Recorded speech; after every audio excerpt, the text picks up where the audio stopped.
चलिए, ये जब ऐलान किया जा रहा था, जब घोषणा की गई इजराइल ईरान जंग के 48 घंटों के बीच, ये अब तक का सबसे बड़ा घटनाक्रम है। इकबाल ममदानी साहब हमें ज्वाइन कर चुके हैं। खुशामदीद, बहुत बहुत स्वागत और बहुत बहुत शुक्रिया हमारे साथ ज्वाइन करने के लिए मॉर्निंग शो में। मैं ये जो अभी हुआ है इस पर मैं बाद में जाऊँगा, लेकिन पहले ये मैं ज़रा थोड़ा पीछे ममदानी साहब आपको लेकर चलूँगा। ज़रा पहला रद्द-ए-अमल आपका पहला ओपिनियन उस पर हो जाए। खामनेई साहब का एक फतवा था कि न्यूक्लियर वेपन्स को इस्तेमाल नहीं किया जाएगा, और कल से ये खबरें आई ईरान के स्टेट मीडिया से भी कि उसके हवाले से ये खबरें बताई गई कि अगर खामनेई साहब को टारगेट किया जाता है, असैसिनेट किया जाता है, तो फिर उस फतवे पर अगला फैसला लिया जाएगा कि बड़ा कदम क्या होगा। ये जो थोड़ी देर पहले ये एक धमकी दी गई कि अब तक का इतिहास का, तारीख का सबसे बड़ा हमला होगा, क्या ये इशारा उस तरफ है कि वो फतवा यहाँ तक था, उनके साथ जो बाकी तमाम लोग हैं वो इस बात से इत्तेफाक भी रखते थे कि न्यूक्लियर वेपन्स आपकी सिक्योरिटी, आपकी सॉवरेनिटी के लिए ज़रूरी है, और इजराइल और अमेरिका जैसे दुश्मन अब आपके सामने हो। क्या ईरान की मौजूदगी इस वक्त, ईरान के पास इस हथियार की मौजूदगी हो सकती है और शायद इसको पिटारे से निकालने की कोशिश भी हो, दुनिया को हैरान करने वाली कोई खबर आए? चूंकि आसिफ, देखिए, सबसे पहली तो जो खबर आई है आयतुल्लाह खamenei की के उनकी मौत की बात को लेकर के, उसके अंदर जो पूरी दुनिया के अंदर अचानक मातम फैला है, उसकी वजह यह है कि जो रमजान और मुबारक का महीना है, तो चाहे वो शिया मुस्लिम हो या सुन्नी मुस्लिम हो, वो सुबह शहरी के लिए उठ जाते हैं। और उसके बाद जब जिस तरीके से ऐलान हुआ, हालांकि कल से ही अमेरिका इन सारी चीजों को लेकर के दावा कर रहा था, लेकिन कोई मान नहीं रहा था। लेकिन जिस तरीके से ईरान के अंदर स्टेट टेलीविजन ने ये सरकारी जो टीवी चैनल है, उसकी जिस तरीके से घोषणा की, उसके बाद में पूरे ईरान के अंदर एक तरीके से मातम फैल गया है। वहीं ईरान का एक तबका ऐसा भी है जो ये इसको आयतुल्लाह खamenei की बहुत बड़ी जीत के तौर पर देख रहा है, क्योंकि उन्होंने ये कहा था कि मैं मरना पसंद करूंगा, शहीद होना पसंद करूंगा, लेकिन झुकना नहीं। तो शहादत को भी वो बहुत बड़ी तरीके से देख रहे हैं। दूसरा, रमजान मुबारक के महीने के अंदर, इस्लाम के अंदर खास करके कहा जाता है कि ये शहादत या इस्लाम के रमजान के अंदर मौत एक बेहतर मौत के हिसाब से देखी जाती है, और ये शहादत की मौत को लेकर के बहुत बड़े लेवल से लोग देखे जा रहे हैं। जिस तरीके से आपने कहा कि जो फतवा था, देखिए, जहाँ पर खamenei साहब का ये मानना था कि वो जो न्यूक्लियर चीजें है वो इलेक्ट्रिसिटी और इन चीजों को लेकर के पावर करने के लिए इस्तेमाल कर रहे हैं, वहीं अमेरिका हो या इजराइल हो, उसे न्यूक्लियर पावर की तरफ से देखता था। इन चीजों को लेकर के लगातार जिस तरीके से आपने फतवे की बात की, और जिस तरीके से अचानक आईआरजीसी का दावा चल रहा है कि वो इतिहास का एक बहुत बड़ा हमला या एक बदले के तौर पर जिस तरीके से इतिहास का सबसे बड़ा हमला होने वाला, इस तरह की बात कर रही है, तो ये साफ है कि कुछ बड़ा जरूर होगा। और ये भी एक बात है कि इस पूरे मामले के अंदर अगर आप देखें कि कल सुबह ये हमला हुआ था, लेकिन अभी तक ये बात दबा के रखी गई थी। हालांकि इस पूरे मामले के अंदर सभी लोग जानते हैं क्या है क्या नहीं, लेकिन खामोशी क्यों रखी गई? इसके बाद जिस तरीके से खamenei साहब ने कहा था कि अगर मैं शहीद होता हूं तो मेरे बाद के अंदर कौन लीडरशिप संभालेगा, इन सारी चीजों पे लेकर के बहस हो रही थी। देखिए, चेन ऑफ लीडरशिप को लेकर के अभी तक ईरान की तरफ से या आईआरजीसी की तरफ से ये घोषणा नहीं की गई है कि उनकी कमांडिंग कौन संभालेगा।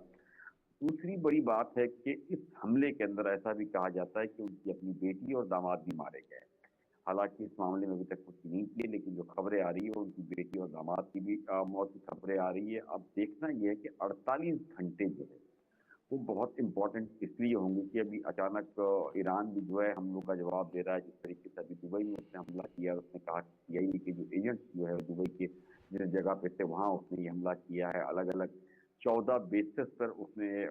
ईरान ने हमला किया, और इसका कहना है कि अमेरिका के काफी सैनिक उसके अंदर मारे गए, सैकड़ों सैनिकों की बात कर रहा है वो। तो ये एक बात साफ है कि उसी चीज को लेकर के ईरान,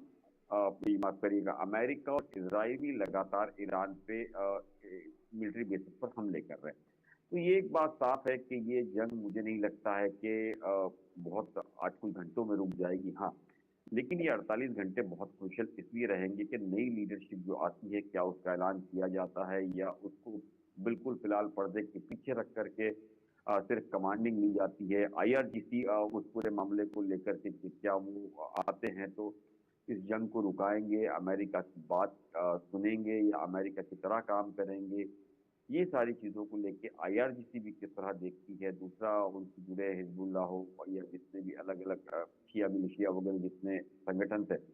उनका क्या मैसेज रहता है, ये अब देखना बिल्कुल, ज़रूरी उसका भी होगा इंतज़ार क्योंकि करना होगा। मैं अमेरिका एक जिस चीज़ और तरीके भी से आपकी तजर्बे से जानना चाहूँगा। इस बीच एक और खबर आ रही है कि उत्तरी इज़राइल में अब हमले के लिए से कुछ टाइम पहले हमने देखा है सायरन बजते हुए। वैसा दोबारा से ऐसा हो रहा है क्योंकि शहीद ड्रोन के ज़रिए इज़राइल और बहरीन के अंदर जो हमले किए गए, 9 देशों में से ज़्यादातर हिस्सों के अंदर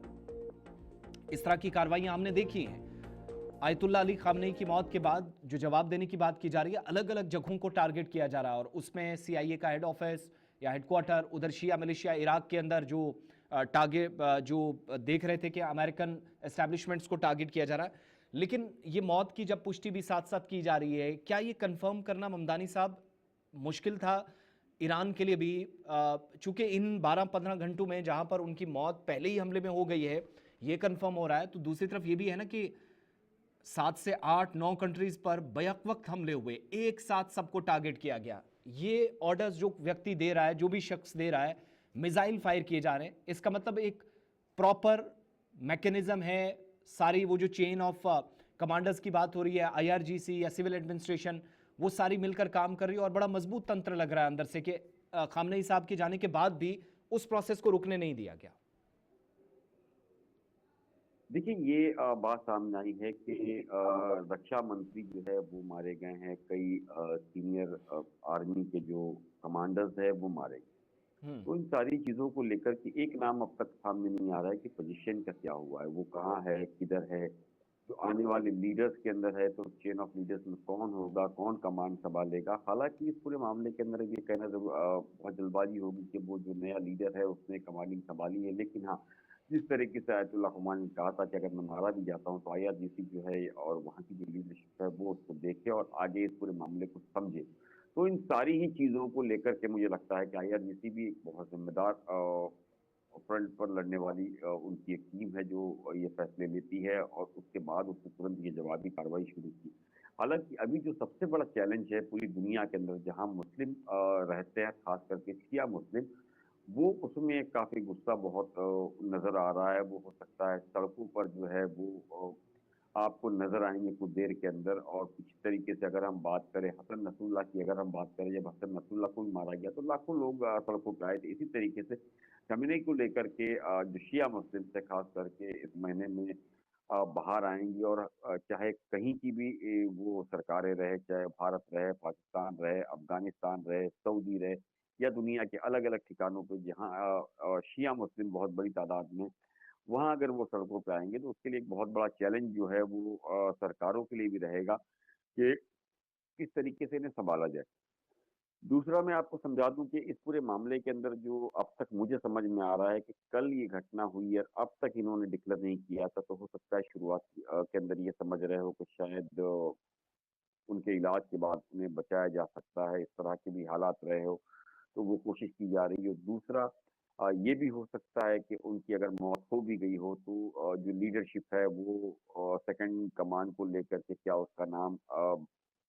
शुरुआत में देना चाहिए, नहीं देना चाहिए क्योंकि पिछली तरीके से हमने जिस तरीके से देखा है कि हूथीज़ को लेकर के जो चैन सामने आई थी, अमेरिका ने लगभग-लगभग उसके हर लीडर को मार कर खत्म कर दिया गया था। तो इसी तरीके से ईरान के अंदर भी ये चीज़ें हो सकती है जिसको लेकर के अब हम देख रहे हैं सुबह से कि लगातार जितने उनके मिलिट्री बेसेस है,